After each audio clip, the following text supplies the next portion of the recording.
All right, storytelling. This is what we have been talking about here today. And I understand that you love storytelling and you are a storyteller. Now, tell us, how do you embark on your storytelling? What do you do in your storytelling work? It's not really work that I do. It's a way that I feel. I think I feel it, and I feel like it compels me to write. It compels me to speak. It compels me to listen and learn. Um, so I think I think you put together all of these things. My past, growing up in England, having different challenges, not having specific role models. I think it gives me the idea, the concept that we need heroes, small heroes and big heroes, you know, of all sorts. And my nephew at the moment is living in Ghana, and he said, you know, this is a place where you know giants have come from, and so I want to hear more about that. I want to understand that. I want to feel that. I want to know how going through particular challenges can be done. I want to be able to pass that on. So I feel like I'm a person that any idea that somebody's got, so long as it's safe and it's not going to hurt anybody, I will encourage them. And that's part of my story of being able to have that desire to encourage people to be their best, not just be their best, because that's not one thing, but be passionate about things. And in order to do that, you have to be congruent. So you have to be that person doing that, so that they can see, this person is a anthropologist, or this person is a footballer, and they're um, passionate about footballer, or that they're passionate about what they want to do. So I, I do my storytelling through feeling. Um, I'm a photographer. That's my first love. And I realized, I was looking at some of my pictures, I'm like, there's a little tiny part of me in each of those photos. And people will look at that photo and they will see something completely different. That's part of how I would tell a story, by listening. What's your story? What's your story? And your story, oh yeah, so your story's like that. That's the funny thing is, my story is a bit like that. So we connect. So storytelling isn't a one-way thing where you tell a story and then it's transmitted to the other person. Storytelling is the bit in the middle. Even when people hear the word, "Oh, I'm going to tell you a story," their whole demeanor changes. They want to listen. They can't wait. When you say it to your son, he's excited. Daddy, what's the story? He wants to know. But he is the story. The storyteller is the story. The story is the story.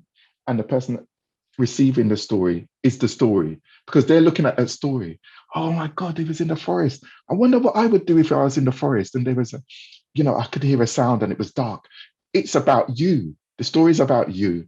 And the elegance of the storyteller is making sure that it's a decent story. It's got to be a good story, that people feel connected to it. So the great storytellers, they're able to tell the story in such a way that people feel connected to it. It might be a little bit surreal, but still, it's something that people can kind of relate to.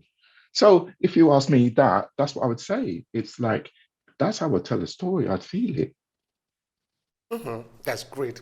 Now, what do you think are the real benefit of storytelling? Looking at the conversation that we have had today about our culture, our origin, where we are coming from. So, within this context, what do you think is the importance of us Africans telling our story? The importance is many things. I think the importance is legacy. You know, it's legacy. You can get a book. I'm resting my phone on a book, right? This book was written by Carl Jung, who passed away. That's a legacy. This is a legacy. It's writing his story. It's the memoirs of Carl Jung. Um, so first and foremost, the storytelling is a legacy. It's a simple, beautiful way to pass on an idea. Um, I think it's about connectivity, about seeing yourself in this, and also seeing your possibilities, your challenges, your differences, your opportunities. That there were people like you that think like you, that have different um, ways of going about their life, but some of them like you. And it's about making the past not fade away, but what's in the past, Sankofa, like what's in the past that's useful, that we can kind of feel today when you're reading it, that will have effect and meaning for you and your family and your community. Storytelling is about also having, characters in there that you can relate to, and they might be outside of your understanding. Later on they'll be like, oh, I can see why that character gave up, or I can see why that character um, carried on, or whatever. So I think for young people, that's what it's about.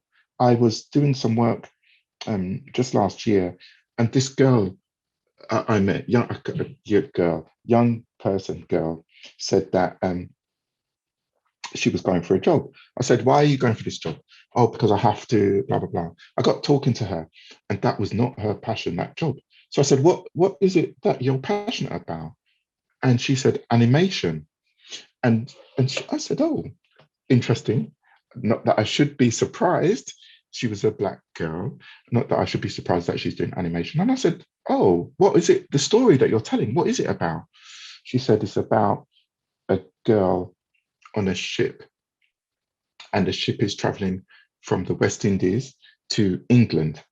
But the girl looks over the side of the ship and falls in the sea. And then in the sea, she realized that she can breathe and she can discover all sorts of things. And I said, oh my God, that's so interesting.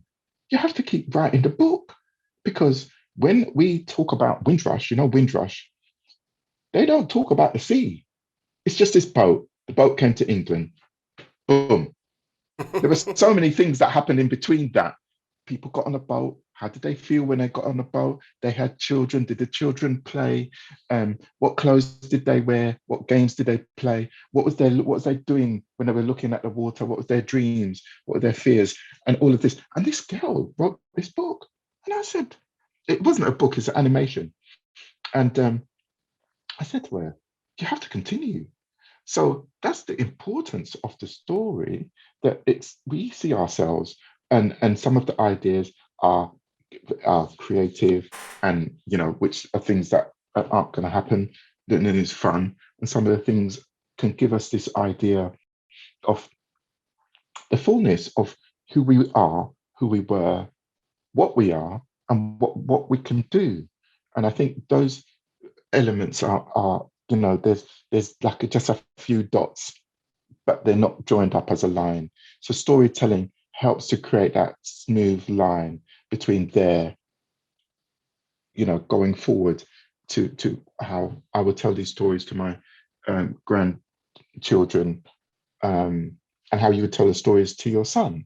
And sometimes they don't know what you're talking about. God, what are you talking about? That don't make any sense.